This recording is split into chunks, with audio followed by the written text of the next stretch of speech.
Shalom, bienvenidos nuevamente a su canal La Biblia y Experiencias de la Vida. Mi nombre es Claudia Lira, en colaboración con el apóstol Arturo Magno. Bienvenido, apóstol, nuevamente con nosotros. No, gracias, contentos de estar aquí en el canal y estar charlando otro día más. Siempre es bueno contar esas experiencias que muchas veces los miembros de una congregación no cuentan o tienen esas dudas las cuales no quieren exponer por miedo a qué les vayan a decir o cosas así, ¿no? Y por eso está precisamente este canal para que ellos no sientan que son los únicos que pasan ciertas experiencias y que pueden contarlo sin ningún temor, porque para eso es, ¿no? Para ayudarnos unos a otros e ir creciendo en el Evangelio. Bueno, en este caso, apóstol, en la palabra de Dios, en Mateo 6, 9, 10, dice así: vosotros pues oréis así: Padre nuestro que estás en los cielos, santificado sea tu nombre. Venga tu reino, hágase tu voluntad, como en el cielo, así también en la tierra. Bueno, yo creo que la cuestión de la oración es un tema muy importante porque es la comunión que nosotros tenemos con el Eterno. Pero muchas veces no sabemos cómo orar y no sabemos si lo que estamos pidiendo es de acuerdo a la voluntad de Dios o si lo que estamos pidiendo es correctamente. Y hay un montón de dudas en decir en qué momento yo tengo que parar de orar, en qué momento, o sea, y hay inquietudes en cuanto a la oración porque a veces pedimos cosas y esas cosas no llegan y nosotros nos preguntamos y decimos, híjole, ¿por qué no llegó? Dios ya se olvidó de mí, cuando en realidad lo que pedimos no está en la voluntad de Dios. Pero ¿cómo podemos saber cómo orar de la manera correcta para obtener respuesta, por supuesto? Bueno, de hecho ya el modelo a seguir lo dejó el maestro. Lo que acaba de leer fue una oración modelo que usa todo creyente en Jesucristo, en Yeshua, que le conocen como el Padre Nuestro. Pero para que alguien empiece a desarrollar una vida de oración, todo debe de empezar de menos a más. Cada día, ir a lo mejor a 5 minutos, 10 minutos diarios, eso es muy importante. Pero entender la estructura de lo que está aquí, de lo que enseñó el maestro, dice, Padre nuestro que estás en los cielos. Entonces, yo creo que se debe de empezar reconociendo a Dios como nuestro Padre Celestial. Yo sé que sabemos que lo podemos mencionar como nuestro pastor, como el Todopoderoso, el Rey de Reyes, no, como nuestro Padre Celestial. ¿Por qué? Porque cuando hacemos eso en automático, eso se transforma en una intimidad. Entonces, empezar después de reconocerlo como nuestro Padre, entonces después adorarle por lo que Él es, adorarle por lo que Él es, no por lo que puede hacer, primero por lo que Él es. Entonces, así empezamos a desarrollar una vida en oración con esas palabras. Y ya después nosotros, Dios va a ir poniendo poco a poco en nuestro corazón la guianza de cómo vamos a ir desarrollando una vida de oración. O sea, que empieza cuando nosotros precisamente empezamos nuestra oración reconociendo que es nuestro Padre, empieza esa relación, yo creo que de confianza, ¿no? Porque muchas veces, bueno, yo Exacto. no sé, pero yo la primera vez que empecé una intimidad con Dios, bueno, yo tenía otra manera de comunicarme con Él incorrecta, porque fue de algún modo lo que a mí me enseñaron, lo que yo aprendí, pero cuando me tocó de verdad tener una relación con Él, yo de plano me senté y me quedé pensando en decir, o sea, ¿cómo empiezo? ¿Cómo le digo? Y nada más digo, bueno, padre, aquí estoy, y pues no sé ni qué decir. Entonces uno, pero empieza a entrar en eso, en esa relación de padre e hijo, donde hay esa confianza en que uno puede platicarle y explayarse y decir nuestras inquietudes y por supuesto adorarle, alabarle, y entonces eso se nos vuelve parte de nuestra vida y es una relación tan bonita de amor donde uno llega hacia el Padre y Padre, mira, hasta con entusiasmo podemos llegar a contarle nuestras cosas, así como también cuando tenemos algún problema, alguna situación, también llegamos con tristeza y a decirle, y Él nos consuela definitivamente. Entonces, como dice usted, la clave es identificar, saber, reconocer que Él es nuestro Padre y está ahí para escucharnos, para ayudarnos y para guiarnos para que su voluntad entonces nosotros la conozcamos y así nuestra voluntad se alinee a la de Él. Pero tengo una pregunta, pastor. ¿Cuál es? Muchos van a decir, bueno, sí, yo quiero que alinearme a la voluntad de Dios. Y van a decir, ¿y cuál es la voluntad de Dios? Bueno, Sabemos que todos empezamos a orar porque tenemos necesidades, Así pero es. eso lo da hasta el último, cuando dice, danos el pan nuestro de cada día. No lo da al principio del modelo y de la estructura que dejó de oración. Entonces, ¿cuál es algo importante que debemos de saber? De acuerdo a la pregunta es de que primero debemos de conocer que su voluntad es su reino. Entonces, conocer sus prioridades de Él, conocer la obra de Él. Antes de que Dios se meta en nuestros intereses o de que supla nuestras necesidades, debemos de conocer sus prioridades de Él. Como dice, busca el reino de Dios y su justicia y todo te vendrá por añadidura. Entonces tenemos que hacernos, bueno, ¿qué es el reino? Ya lo reconocimos, que Él es nuestro Padre, pero Él tiene un reino. Entonces, esa es su economía, sus intereses. Entonces, buscar qué es un reino, es su gobierno, su manera de gobernar, su reino celestial, que lo quiere traer a esta tierra. Y cuando nosotros empezamos a trabajar en su obra, por ejemplo, vamos a poner un ejemplo, antes de que Él haga algo en nosotros, empezar, venga tu reino, o sea, empezar a orar por las autoridades que Él ha puesto en su reino, por los pastores, por los ministros, porque se predique el evangelio, por las almas, su reino se ha extendido. Entonces, después de que nosotros estamos reconociendo y tenemos ya también su prioridad como nuestra prioridad, su obra de Él como nuestra obra, entonces cuando trabajamos en la obra de Dios, ahora Él sí trabaja en la obra de nosotros, en lo que nosotros tenemos necesidad. Ese sí fue un punto muy importante, apóstol, porque bien como dice usted, como dice la escritura, que buscar el reino de Dios, su justicia, y todo te será añadido. Lamentablemente, a veces los creyentes buscan a Dios al revés. Empiezan a Sí, buscar esas así es. añadiduras, esperando que nos va a dar y todo eso.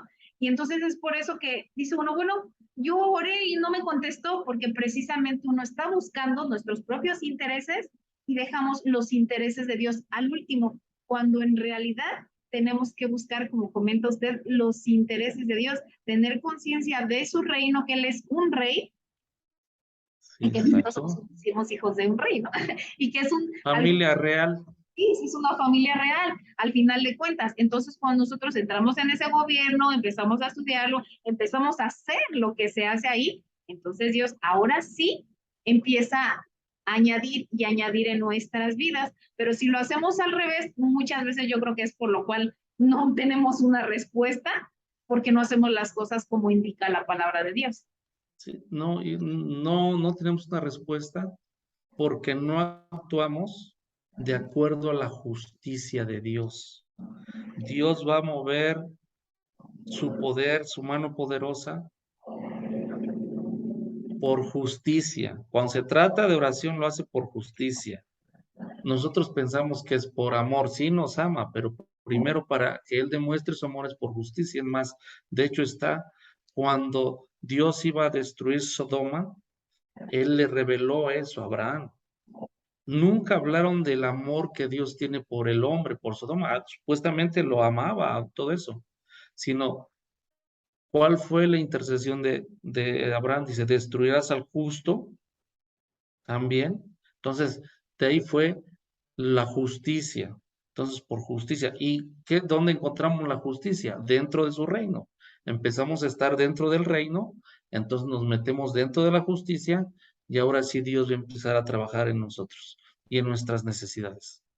Apóstol, y también tengo otra duda. Bueno, nosotros nos estamos, entramos al reino de Dios, hacemos las cosas como lo indica la palabra, buscamos de Él, de su justicia y empezamos a orar.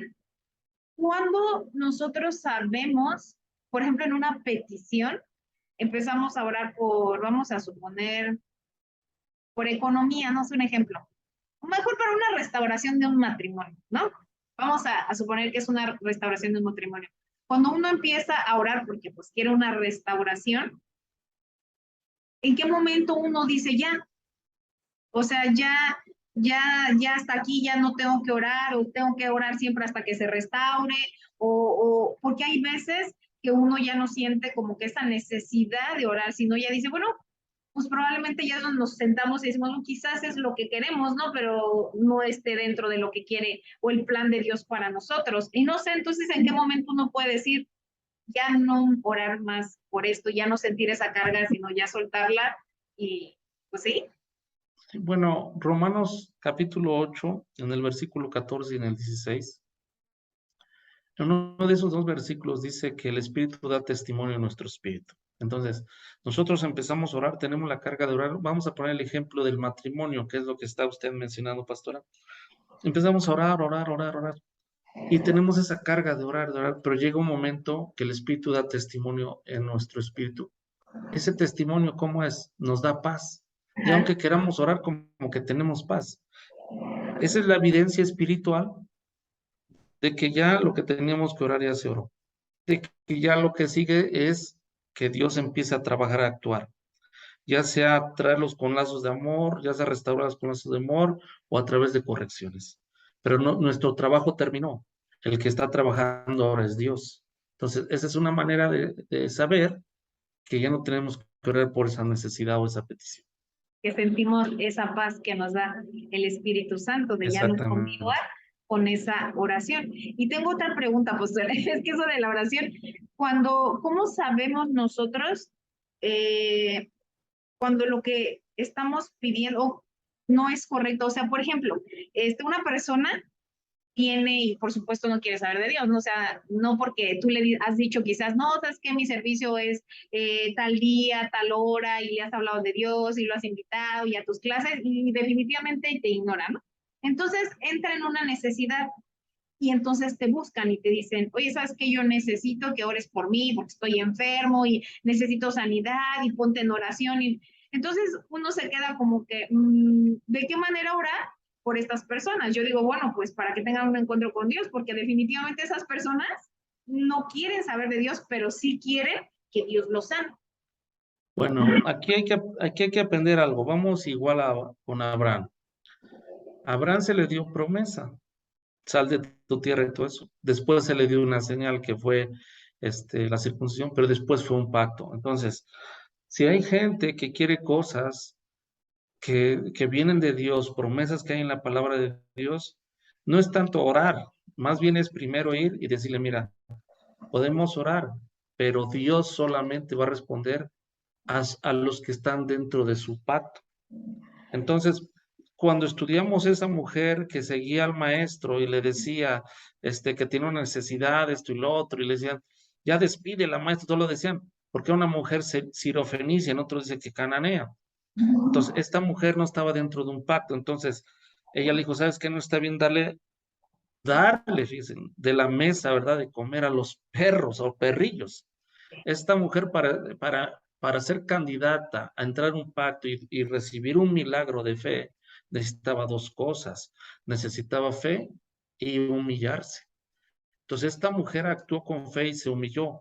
Y entonces Dios puso, por eso Jesús dijo eso. Entonces esta mujer dice, aún los perrillos también comen las migajas. Entonces ella al llenar dos requisitos como introducción para entrar a un pacto, vete, lo que tú necesitas ya está hecho. Entonces, Dios es un Dios de pactos. Si no estamos dentro de un pacto, entonces vamos a perder nuestro tiempo. Y porque este lugar no es un lugar como, vamos a decirlo así, de hechicería. Bueno, y aún así, escondido entran en un pacto y después el diablo se las cobra. Entonces, lo que tenemos que hacer antes de orar, primero, ¿sabes qué? Dios es un Dios de pactos. Entonces, tiene que ver con una responsabilidad que yo tengo que hacer y él también. Los dos se ven comprometidos. Es como un contrato matrimonial, es un pacto. Sí. Cada quien tiene responsabilidades y también beneficios. Lo mismo es aquí, porque si no, nosotros cometemos el error y vamos a desperdiciar tiempo, vamos a desperdiciar oraciones y Dios a lo mejor en su misericordia, a lo mejor escucha algo, pero en realidad lo que Dios quiere primero que conozca al hombre es que Él es un Dios de pactos. Si no estamos dentro de un pacto, nada más a lo mejor una migaja de vez en cuando les va a caer, pero no van a ver los beneficios de la palabra de Dios. Así es, Alfonso. Pues muchas gracias por estas dudas que nos dan, que yo creo que muchos de los que nos van a escuchar tienen, porque yo he escuchado muchos comentarios así. Entonces yo creo que siempre estas conversaciones son de mucha bendición y de mucha ayuda para todos los que nos ¿Sí? escuchan. Así que le agradezco mucho, Apóstol, por su tiempo y No, espero vernos la bendiciones y próxima. yo creo vamos a tener que hacer otro programa más para lo que es la oración, porque esto es Sí, extenso. es muy largo. Gracias, Pastora Claudia, y es una bendición estar una vez más con usted. Gracias, Shalom, y bendiciones a todos. Nos vemos en el próximo mensaje.